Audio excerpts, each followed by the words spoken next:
कभी सोचा है कि ये जो गोली हम खाते हैं, इसमें असल में है क्या? क्या ये पूरी की पूरी दवा ही होती है? चलें, आज इसी राज से पर्दा उठाते हैं। अच्छा, तो चलें एक सीधे से सवाल से शुरू करते हैं। ये जो एक आम सी गोली होती है, उसमें असल दवा कितनी होती होगी? क्या आधी? या इससे भी ज्यादा, 80%? यकीन जाने इसका जवाब काफी हैरानकुन है। तो आइए जरा इस गोली को खोल कर देखते हैं कि आखिर इसके अंदर है क्या। हम इसके एक एक हिस्से को अलग करके समझने की कोशिश करेंगे कि यह बनती कैसे है। देखिए, ये सारा काम एक पूरी साइंस का हिस्सा है जिसे कहते हैं फार्मास्यूटिक्स। अब इसका काम क्या है? इसका काम यही है कि किसी भी नए केमिकल को एक ऐसी महफूज और असरदार दवा की शक्ल देना जिसे इस्तेमाल करना आसान हो। और बुनियादी तौर पर हर दवा, चाहे वो गोली की शक्ल में हो, शरबत हो या कुछ और, वो दो अहम हिस्सों से मिलकर बनती है। अब हम इन दो हिस्सों को जरा अलग अलग करके देखते हैं। एक तो है दवा का असल हीरो, यानी वो चीज़ जो बीमारी का इलाज करती है, और दूसरी है उसकी पूरी मददगार टीम, जिसके बगैर ये हीरो अपना काम ठीक से कर ही नहीं सकता। तो ये हैं वो दो हिस्से। एक तरफ है फ़आल जुज़, यानी एक्टिव फार्मास्यूटिकल इंग्रेडिएंट, जिसे शॉर्ट में एपीआई कहते हैं। ये आप समझ लें असल हीरो है, वो केमिकल जो जिस्म में जाकर बीमारी से लड़ता है। और दूसरी तरफ है मुआविन अज्जा, यानी एक्सिपिएंट्स। अब ये वो चीज़ें हैं जिनका खुद कोई इलाज वाला असर नहीं होता, लेकिन इनका काम दवा को सही सलामत मुअस्सर तरीके से जिस्म तक पहुंचाना है। और अब आती है सबसे हैरानकुन बात। क्या आप जानते हैं कि एक गोली का 90%, जी हां 90% हिस्सा सिर्फ इन मुआविन अज्जा पर मुश्तमिल हो सकता है?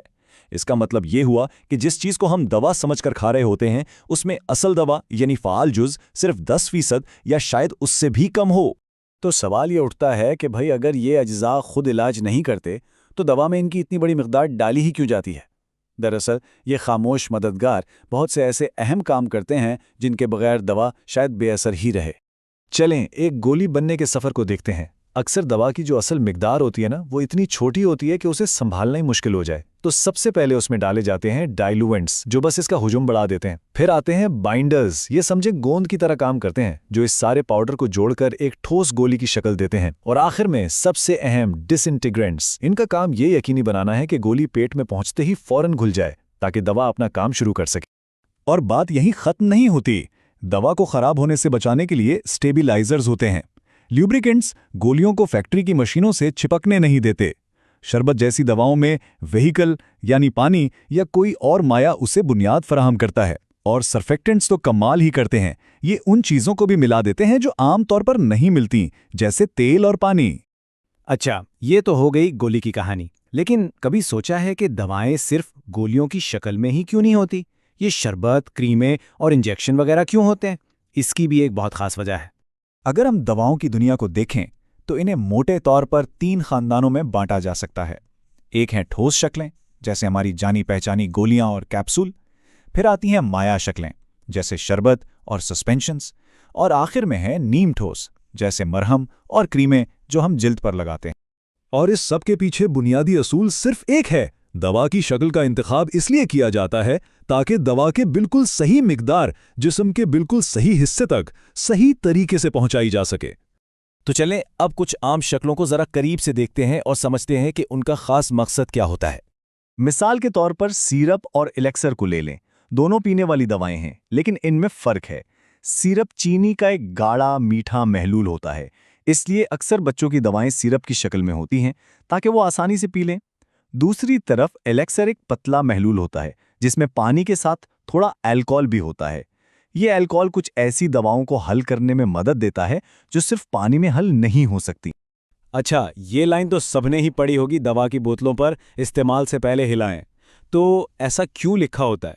ये दरअसल सस्पेंशन के लिए होता है।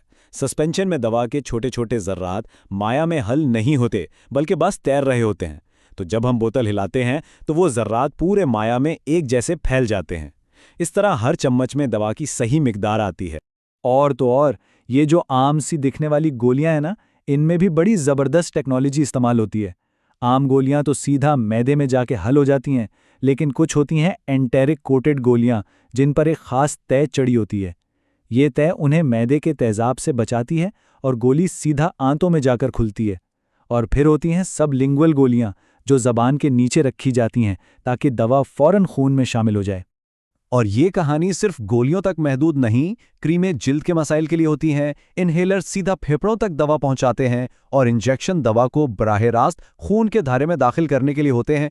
हर शक्ल का एक अपना खास टारगेट होता है। तो इस सारी बात को समझने का एक बहुत ही आसान तरीका है, दवा की किसी भी शक्ल को एक लिफाफे की तरह समझें।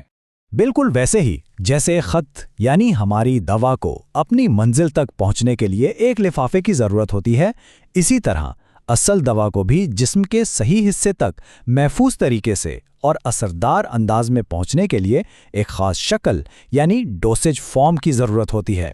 ये लिफाफा ही दवा की हिफाजत करता है और इसे सही पते पर पहुंचाता है।